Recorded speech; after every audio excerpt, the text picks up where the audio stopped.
आज हम बनाने वाले हैं भगवान कृष्ण जी का एक ब्यूटीफुल ड्राइंग, वो भी सिर्फ 100 रुपए वाले पेंसिल कलर्स से। लेकिन इस ड्राइंग की खास बात यह है कि हम इसमें ट्रेडिशनल स्किन कलर का यूज नहीं करेंगे। हमने पहले ही कृष्ण जी की आउटलाइन बना ली थी। अब कलरिंग स्टार्ट करने से पहले सबसे इंपॉर्टेंट स्टेप है आउटलाइन को नीडेबल इरेजर से हल्का करना। इससे ब्लेंडिंग के टाइम कोई भी हार्श लाइंस या पैचेस नहीं आते, और जहां लाइट टोन्स होते हैं वहां डार्क आउटलाइंस विजिबल नहीं होती। ये स्टेप ड्राइंग को एक क्लीन और प्रोफेशनल लुक देता है। सबसे पहले हमने आइज से कलरिंग स्टार्ट की। आइज में हमने एक सॉफ्ट और वाइब्रेंट कलर यूज किया है। एग्जैक्ट शेड याद नहीं है, लेकिन टोन आप समझ सकते हो। और उसके साथ एक light sky blue shade add किया ताकि आइज में डेप्थ और सॉफ्टनेस आए। आइज के आसपास के एरिया के लिए हमने लेयरिंग टेक्निक फॉलो किया। सबसे पहले एक लाइट येलो से बहुत ही सॉफ्टली फर्स्ट लेयर लगाई। फिर उसके ऊपर ऑरेंज कलर से सेकंड लेयर बिल्ड की। लाइट एरियाज को हाईलाइट करने के लिए लाइट पिंक यूज किया, और जो डार्कर एरियाज थे उन्हें डिफाइन करने के लिए डार्क पिंक ऐड किया। इसी तरह पेशेंस और सेम टेक्निक के साथ हमने दूसरी आई भी कंप्लीट की। हर लेयर के साथ ड्राइंग धीरे धीरे जिंदा सी लगने लगती है, जैसे कृष्ण जी की आंखों में एक अलग ही शांति और दिव्यता उभर कर आ रही है। आईज कंप्लीट करने के बाद अब हम कृष्णा जी के नोज पर कलरिंग स्टार्ट करते हैं। यहां भी पेशेंस सबसे बड़ा टूल है। सबसे पहले हमने लाइट येलो से फर्स्ट लेयर लगाई, बहुत ही हल्की और सॉफ्ट स्ट्रोक्स के साथ, जैसे बस कलर को पेपर पर बिठाया जा रहा हो। उसके बाद सेकंड लेयर के लिए ऑरेंज कलर यूज किया, जो ग्रेजुअली वार्मथ ऐड करता है। फिर थर्ड लेयर में हमने पिंक कलर लिया, लेकिन इस बार थोड़ा सा प्रेशर इंक्रीज किया ताकि शेडिंग और डेप्थ क्लियरली उभर कर आए। और हाँ, एक बहुत ही इंपॉर्टेंट स्टेप जो बिगिनर्स अक्सर स्किप कर देते हैं। कलरिंग स्टार्ट करने से पहले रेफरेंस को ध्यान से ऑब्जर्व करो। देखो कौन से कलर्स यूज हुए हैं, कहाँ लाइट है, कहाँ डार्क, और कितनी इंटेंसिटी है। मतलब डायरेक्टली कलर मत उठाओ, पहले आंखों से ड्राइंग करो, फिर हाथों से। अब बात आती है डार्कर एरियाज की। उन्हें डिफाइन करने के लिए मैंने चॉकलेट कलर का यूज किया है। यह कलर शेडिंग को एकदम रिच और नेचुरल फील देता है, बिल्कुल जैसे ड्राइंग में जान आ रही हो। और सच बताऊं, कभी कभी लगता है कि कलर्स हम यूज नहीं कर रहे, बल्कि कलर्स हमें कंट्रोल कर रहे हैं। और अब तक आप देख ही रहे होंगे कि मैंने कहीं भी सिंगल कलर का यूज नहीं किया है। मैं हमेशा मिलते जुलते शेड्स को लेयर करके यूज कर रहा हूं, क्योंकि रियल ब्यूटी ब्लेंडिंग और लेयरिंग में ही होती है। जैसे लिप्स के लिए सबसे पहले लाइट ऑरेंज और लाइट पिंक से बेस बनाया, फिर थोड़ी सी एक्स्ट्रा डिटेलिंग के लिए हल्का सा रेड ऐड किया, बस इतना ही।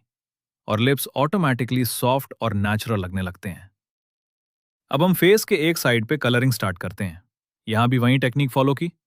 लाइट येलो, ऑरेंज और पिंक के साथ स्मूथ लेयर्स बिल्ड की। थोड़ा और डेप्थ देने के लिए मैंने कुछ एक्स्ट्रा शेड्स भी यूज किए, जैसे शैडोज के लिए डार्क ब्राउन और हल्का सा ग्रे, जिससे फेस में डायमेंशन और रियलाइज्म आता है।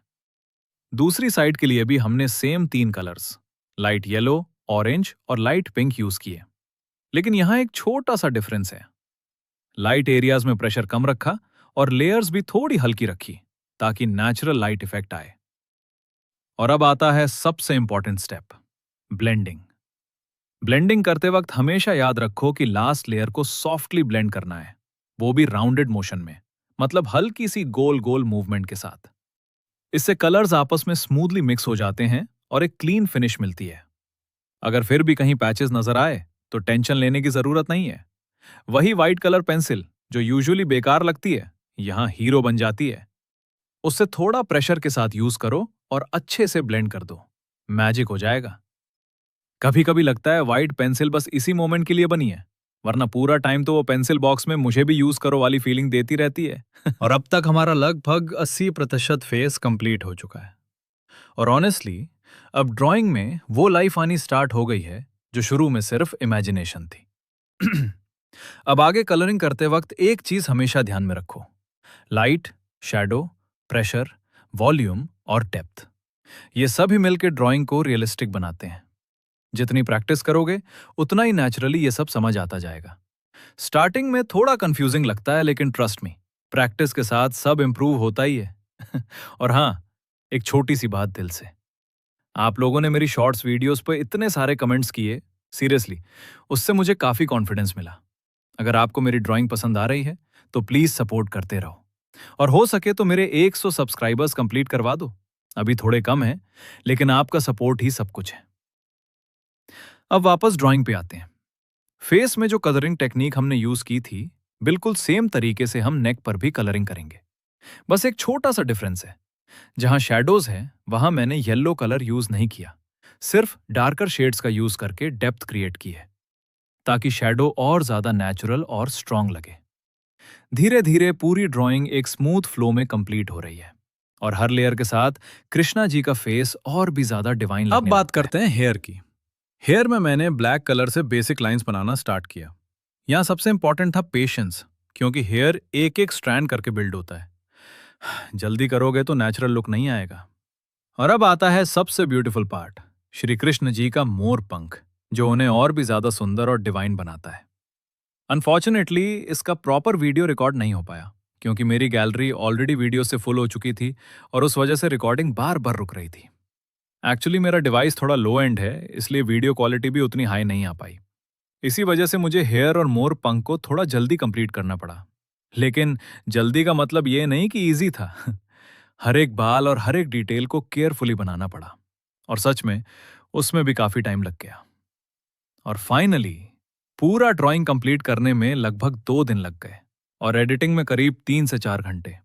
लेकिन जब फाइनल रिजल्ट सामने आया, तो सारी मेहनत वर्थ इट लगने लगी। एक सिंपल सा आइडिया धीरे धीरे एक कंप्लीट आर्टवर्क बन गया।